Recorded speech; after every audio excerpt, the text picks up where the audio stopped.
Good morning दोस्तों, Victoria इसमें आपका स्वागत है।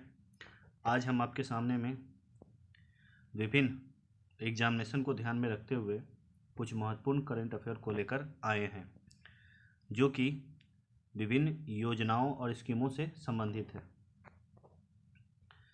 योजना से संबंधित सवाल लगभग हर पीसीएस एग्जामिनेशन में पूछे जाते हैं, तो इसी को ध्यान में रखते हुए यह वीडियो बनाया गया है। तो आइए शुरू करते हैं आज के प्रमुख करंट अफेयर्स। लेकिन शुरू करने से पहले आपसे आग्रह है कि अगर आपको यह वीडियो अच्छा लगे तो आप हमारे चैनल को सब्सक्राइब करें, लाइक करें और नोटिफिकेशन ट्यून को दबा दें।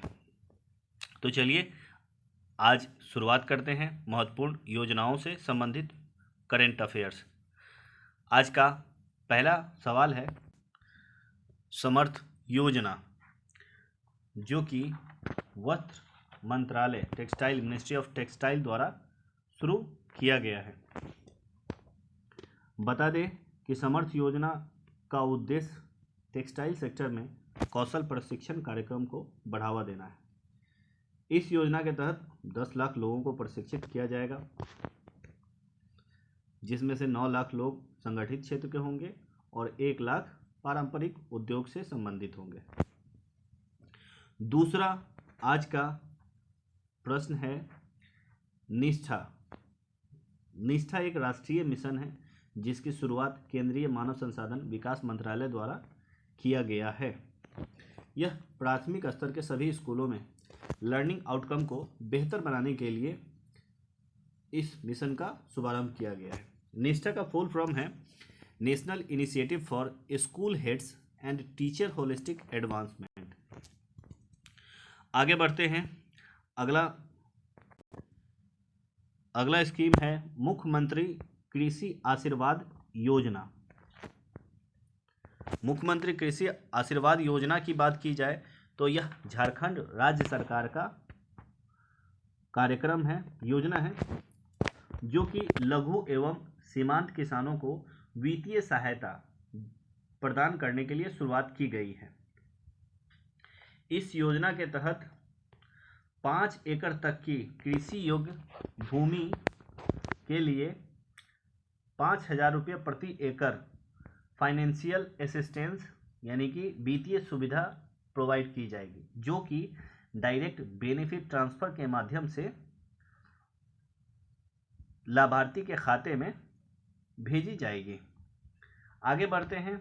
वहली डिग्री योजना। वहली डिग्री योजना जो कि गुजरात राज्य की योजना है, इसका मुख्य उद्देश्य समाज में लड़कियों की सामाजिक आर्थिक स्थिति को मजबूत करना है। बढ़ते हैं आगे। अगली योजना है विलेज वॉलेंटियर सिस्टम, जिसे ग्राम स्वयं सेवक प्रणाली भी कहा जाता है। यह प्रणाली आंध्र प्रदेश राज्य द्वारा शुरुआत की गई है। इस प्रणाली का मुख्य उद्देश्य जन कल्याणकारी योजनाओं और सेवाओं को लाभार्थी के घर पर उपलब्ध करवाना है। इसके तहत डिफरेंट वॉलंटियर्स की रिक्रूटमेंट की जाएगी, जिसे प्रति माह 5,000 रुपये मंथली वेजेस भी प्रदान की जाएगी। तो चलिए आगे बढ़ते हैं। अगली योजना है मुख्यमंत्री वृद्धजन पेंशन योजना। यह योजना बिहार राज्य सरकार की योजना है। इसके तहत सोशल वेलफेयर डिपार्टमेंट द्वारा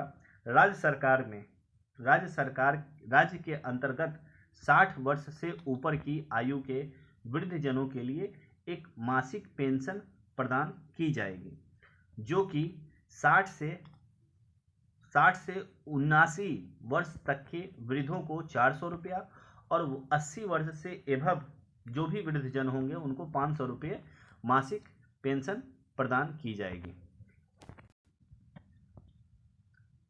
अगली योजना है गोल्डन कार्ड स्कीम। यह संयुक्त अरब अमीरात के प्रधानमंत्री द्वारा शुरू किया गया महत्वपूर्ण योजना है। इसके अंतर्गत विभिन्न निवेशकों और असाधारण प्रतिभा वाले लोगों के लिए अस्थायी निवास की योजना का शुभारंभ किया गया है। जिसके अंतर्गत बहुत सारे डॉक्टर, इंजीनियर्स, वैज्ञानिक और छात्र भी सम्मिलित हैं। आगे बढ़ते हैं। अगली जो योजना है, अगली योजना तो नहीं है बट अगला प्रश्न है माई सर्कल। भारतीय एयरटेल और फिक्की लेडीज ऑर्गेनाइजेशन द्वारा संयुक्त रूप से एक मोबाइल ऐप विकसित किया गया है जिसे माई सर्कल को लॉन्च किया गया है। यह विषम परिस्थितियों में महिलाएं की सहायता हेतु कार्य करेगा। बढ़ते हैं आगे।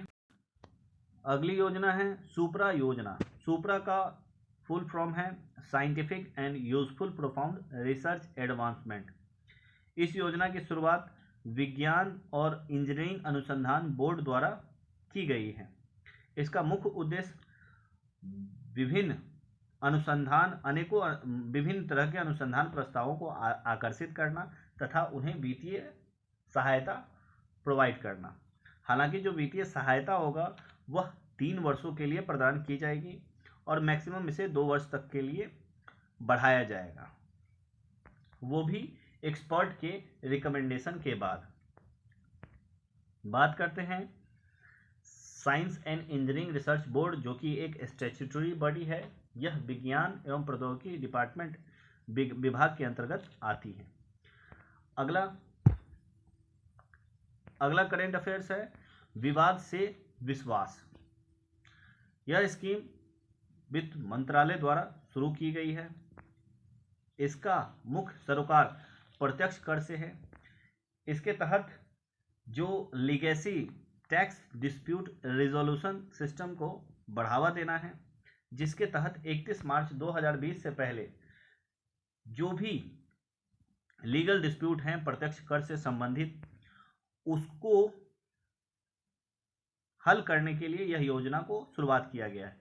इसमें महत्वपूर्ण प्रावधान यह है कि जो भी करदाता अगर इस तरह की डिस्प्यूट में इन्वॉल्व हैं, जुड़े हुए हैं, उसे मूलधन है उसको 31 मार्च 2020 से पहले जमा करने पर उस पर किसी भी प्रकार की पेनाल्टी चार्जेस नहीं की जाएगी। अगर 31 मार्च और 2020 के बाद अगर इस तरह का समाधान प्रस्तुत किया जाता है तो उसको मूलधन के अलावा 10% जो उसके चार्जेस होंगे मूलधन पे, वो दोनों उसको देने पड़ेंगे। तो आज का यही प्रश्न है। जाते जाते आपके लिए एक क्वेश्चन भी है, आइए देखते हैं कौन सा क्वेश्चन। ऑपरेशन सनराइज 2 सैन्य अभ्यास किन देशों से संबंधित है? तो आपके लिए ये आज का प्रश्न है। प्लीज़ आप अपने आंसर को कमेंट बॉक्स में जरूर सेंड करें। धन्यवाद। आपका दिन शुभ हो।